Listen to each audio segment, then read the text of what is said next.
the battle.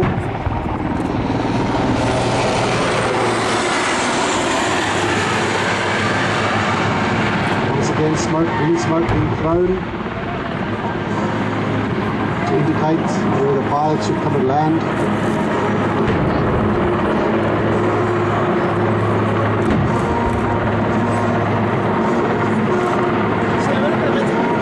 Infantry are slowly but surely fighting through the objective.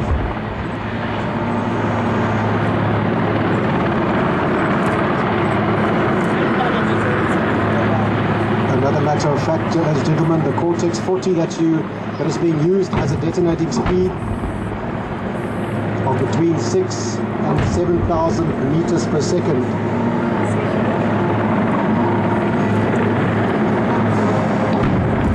And the battle still rages on. The remote firing system that